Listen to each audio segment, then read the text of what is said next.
that big one? Pretty sure, yeah. Okay, so we'll have to go. Do you remember where it was? Pretty much. It's gonna take a little bit to find it. Yeah, I didn't think she was that far out. Yeah. Good eyes, man. Oh, she did. Just checking. We had one that was laying down like that, and it was playing dead, and as he got closer to it, some bitch looked at him. Yeah, she. Boom! He shot her again with a 7 mag. All right. Hey, Billy, get down in there, bro.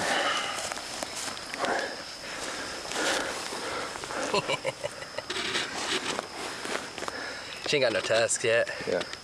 Little bitty ones. Here, look here. Hell yeah. She's actually not a bad pig. She's not. Here, find the entry and exit. Here, hold this. Hold my beer, watch this. That calls for a beer, just by the way. It does call for beer. Yes, it does. Oh, entry. Fuck, yours is heavier than mine. Yep. Flipper. Oh, yeah, she's a big bitch. There it is. Where'd it? No. Oh, it came out her neck. Oh, yeah. No wonder she dropped like a rock. So you think you hit the big one? Pretty sure, yeah. Because they were running, and I had a pretty good beat on her. I took a couple shots, but yeah, I suddenly didn't see her with the piglets anymore. They were all running together, and then she was not there. Cool. All right, we just took this sow down hard. There is just a blood splatter back here, and that is it. It looks like she rolled up immediately. I was taking the shot. Okay, Billy took the first shot on a pretty decent sized piglet out there, and yeah, balled her up, just dropped her right there. And then they all started running this way. It was the sow and probably about 5 piglets or so. And I took a couple shots at her. I think I might have taken 3, and I guess the last one finally connected because she just disappeared out of my view. The piglets kept going. I did not see her, and here she is. She's pretty decent size. So what we shot her with today was the CMMG Mark3 DTR2 and 6.5 Creedmoor. And I was using these 140 grain BTHP Match bullets from Hornady. We've been kind of curious about how these actually perform terminally. And you can see that all it does is make a tiny little hole.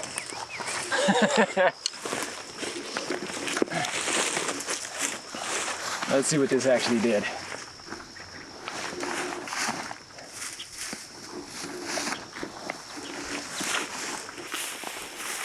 Oh, it is still a tiny little hole. Oh, but dude.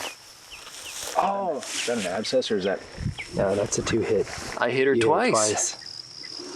Flip her back over and see if the other, find the other hole. Yeah. There. Right there. Oh, yeah. Yeah, so this was probably about 400 yards. I couldn't get a direct read off the truck where I took the shot from. I was actually standing kind of up on top of the truck, and just using the top of the truck as a platform. And yeah, right behind it, the trees, I can read about 430 yards. So probably the distance to the truck is another 30 or so. So it's about 400 yards. I think I mentioned that I'm shooting 140 grain BTHP Match bullets from Hornady. These have reloader 16 behind them and CCI bench rest primers. That's one of the reasons why this rifle shoots as precisely as it does. We're talking about less than half MOA with this rifle, and yeah, that's what makes it so that I can actually connect with these targets at the longer ranges and then hitting some of these moving targets. So yeah, got a 20 round mag loaded up right here. And now the first shot of the day actually goes to Billy. Billy took out the first pig with actually my old Rock River Arms AR15 with a Falcon M14 scope on top. And so what was about the range that shot you took? About 150 yards. Okay, yeah. Yeah, so for that one, you were holding pretty much dead on, right? Oh yeah, right on her chest. Gotcha. Yeah, so when you hit her, she just went right down, right? Yeah, she just rolled up, fell over. She didn't take any steps or nothing. Sweet. She dropped like a rock. Okay, so we got 2 out of that batch, and we're gonna see if we can get some more tonight. In that last shot, you saw the aftermath of a 400-yard shot that I took on a running pig using this rifle right here. This is the CMMG Mark3 DTR2, and I want to describe the parts that are on here and some of the work that's gone into getting this rifle ready for this hunt. So yeah, this is the CMMG Mark3 DTR2. It's a heavy AR10 style rifle. It has a 24-inch stainless barrel. That is, it's very heavy. This is not a stand and shoot sort of rifle. This is a prone or supported rifle. And we've shot it in a variety of situations so far. We have shot this at moving targets. We've shot targets at various ranges really, really quickly because, hey, it is an AR-10. Might as well show that you can actually hit things quickly. We've shot at 1,000 yards, at a mile, and the rifle is excellent. We've proven it in all these situations, and then today we've kind of reproven it again. So some of the gear that I have sitting on top of this, first off, naturally the rifle itself is going to have this Magpul PRS Gen 3 buttstock back here. It has all kinds of adjustable bits, including an adjustable, buttstock so you can get your correct length of pull. It has the cheek riser, and then it has this butt pad back here that you can raise and lower and cant to get just the right connection for you when it comes time to take the shot. And this is canted from my shoulder angle. It feels really nice in the prone. Some of the other gear on here, for stability, we have the UTG Recon Flex bipod. This comes in two flavors right now. It's Key Mod and M-Lock. This is the M-Lock version. I've done a full review on this. Make sure you go check out that video. And then as far as other stuff goes, on the front here we have the YHM Titanium. This is the 3300 Ti silencer. And this just ratchets right off, and it has a muzzle brake underneath if I want to go without the silencer. And then right up here, this is probably the one piece of gear, aside from the rifle, that's making all the magic happen. This is the Bushnell hdmr-ii. And this is sitting in a 20 MOA worn mount right here, a single piece mount. And altogether, this is what makes it happen. For that shot, I didn't mention that I had this thing actually pulled back to 8x. This scope goes from 3.5 up to 21. I had this thing pulled back to 8x so I could get a little bit wider field of view while I was shooting. I actually took 5 shots total.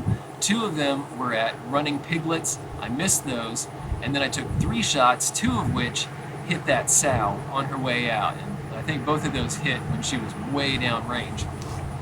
That first one, I didn't even notice anything had happened. She just kept on running, even though it apparently went right through her backside. But then that last shot that got her right in the breadbasket, that one just took her down like that. From my point of view, when I took the shot, it was, I saw her running along. I led her a little bit. I had 2 MOA dialed up on the scope. Actually, I had to use the reticle to do that because this was still adjusted just for 100 yards. And so I'm holding over her, I'm holding a little bit in front of her, and then I take the shot, and then the whole party kind of ran behind a tree from me. Something got in the way, and she had just disappeared. All I saw were the piglets going off, so that was a really good feeling.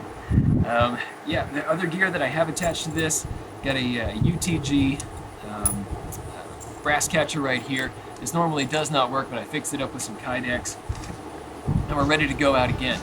Make sure that you subscribe to the Social Regressive channel, hit the notification bell, because we're going to be doing more work with this rifle. We have more coming. We're going to be taking some shots at night now. We've done some hunts in the past, and hopefully tonight we're really going to start nailing some hogs and maybe some coyotes with this, not only in the daytime with this scope, but we're going to be swapping over to a Night Optics D750 rifle scope. That's it's basically a Gen 3. It's a Brilliance 3 night vision scope, and we're gonna lay waste tonight. Thanks for watching. If you liked this video, be sure to like, share, and most importantly, subscribe. Even if you didn't like this particular content, go ahead and subscribe. There's probably something coming that's more up your alley. Check out this playlist right here. This is going to have videos in a similar vein to what you just watched. These 2 videos we cherry-picked for you. And finally, the Social Regressive is on Patreon. So you can become a patron of the Destructive Arts and earn some goodies while helping us to provide high-quality videos just by kicking us a few bucks a month. Thanks a bunch for your patronage.